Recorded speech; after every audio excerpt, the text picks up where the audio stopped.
ভারতের governor general ও শাসনকাল এবং বিশেষ তথ্য। লর্ড উইলিয়াম বেন্টিঙ্ক ক্ষমতায় ছিলেন 1833 থেকে 1835 সাল। ভারতের প্রথম গভর্নর জেনারেল। অবদান: বিভাগীয় কমিশনার ও জেলা ম্যাজিস্ট্রেট পদ সৃষ্টি। উচ্চ আদালতে ইংরেজি ব্যবহার প্রবর্তন। ভূমি রাজস্ব ব্যবস্থা চালু। কলকাতা পাবলিক লাইব্রেরি প্রতিষ্ঠা করেন। সরকারি অফিস আদালতে ফার্সির পরিবর্তে ইংরেজি চালু করেন। 1835 সালে টমাস বেবিংটন ম্যাকলে কমিশনের সুপারিশ অনুযায়ী ইংরেজি ও পাশ্চাত্য শিক্ষা প্রসারের প্রস্তাবকে অনুমোদন দান করেন। লর্ড ডালহৌসি ক্ষমতায় ছিলেন 1848 থেকে 1856 সাল পর্যন্ত।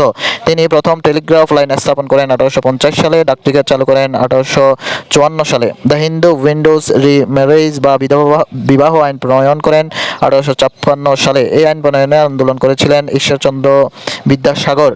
প্রথম রেললাইন স্থাপন 1853 সালে। কলকাতার হাওড়া থেকে হুগলি পর্যন্ত 38 কিলোমিটার রেলপথ চালু হয়। দর্শনা থেকে কুষ্টিয়া পর্যন্ত বাংলাদেশে প্রথম রেলপথ চালু হয় 1862 সালে। প্রকাশ থাকে যে 1825 সালে লন্ডনে স্থাপিত হয় বিশ্বের প্রথম রেলপথ।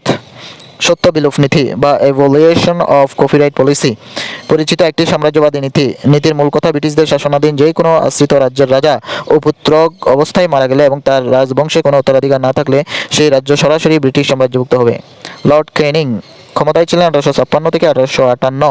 ভারতের সর্বশেষ গভর্নর জেনারেল।